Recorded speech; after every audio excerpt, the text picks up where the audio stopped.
Welcome to bird media. నేను మీ పవన్ కృష్ణమూర్తి. 5 రాష్ట్రాల ఎన్నికల తీరుని మనం చూసినట్లయితే 3 రాష్ట్రాల్లో భారతీయ జనతా పార్టీ ప్లస్ కూటములు, బీజేపీకి సంబంధించి ఎన్డీఏ కూటమి కావచ్చు, లేదా డైరెక్ట్గా బీజేపీ బెంగాల్లో కావచ్చు, అక్కడ వాళ్ళు గెలిచారు. ఇక కేరళ దగ్గరకు వచ్చేసరికి కాంగ్రెస్ పార్టీ యూడీఎఫ్ వాళ్ళు అక్కడ కాంగ్రెస్ పార్టీ గెలిచిందని చెప్పుకోవచ్చు.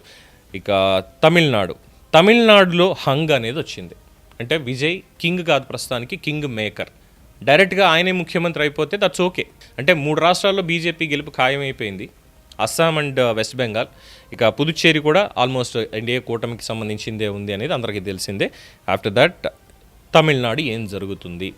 కాంగ్రెస్ పార్టీకి వచ్చినటువంటి సీట్లు 5 సీట్లు ఎవరు మద్దతు ఇస్తారు? కాంగ్రెస్ పార్టీ వెళ్ళి చేరుతుందా? ఏఐడిఎంకే తోటి కాకుండా, లేదా డిఎంకే తోటి కాకుండా, ఇప్పుడు ఎవరైతే స్టాలిన్ మిత్రపక్షాలన్నీ ఉన్నారో ఇప్పుడు టీవీకే కూడా వాళ్ళు మిత్రపక్షాలు అయ్యేటువంటి అవకాశం వస్తుందా? చూడాలి. అది ఒక పాయింట్. ఇన్నాళ్ళు విపక్షాలుగా ఉన్న వాళ్ళు ఇప్పుడు స్వపక్షానికి వచ్చేస్తారు అనేటువంటిది ఇంకొక పాయింట్ నడుస్తుంది.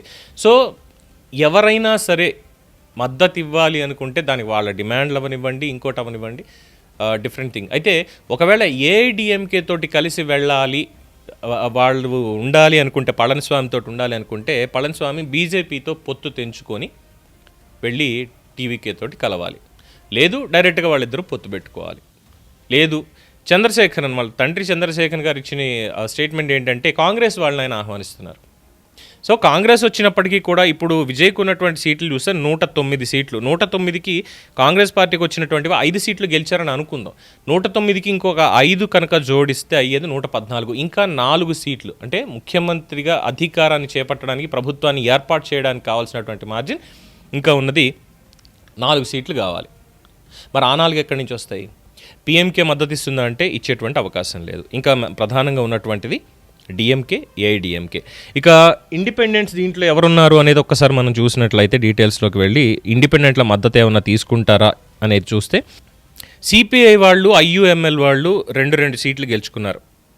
So PMK, INC, IUML, CPI ఈ 5 కలిసి దాదాపుగా 14 సీట్లు అనేవి ఉన్నాయి. ఈ 14 వాళ్ళు పూర్తిగా గెలిస్తే అప్పుడు 109 + 14 టీవీకేతో పొత్తు పెట్టుకుంటే, అంటే దాదాపుగా 5 పార్టీలు కలిసి ప్రభుత్వాన్ని ఏర్పాటు చేస్తాయి. అప్పుడు ప్రధాన ప్రతిపక్షంగా డిఎంకే ఉంటుంది 44 సీట్లతో, తర్వాతి ప్లేస్లో ఏడిఎంకే ఉంటుంది. ఇది అక్కడ జరగబోయేటువంటిది. అంటే ఎవరైనా సరే విజయ్తో మాత్రమే కలిసి వెళ్ళాలి, ఎవరు వెళ్ళినప్పటికీ కూడా.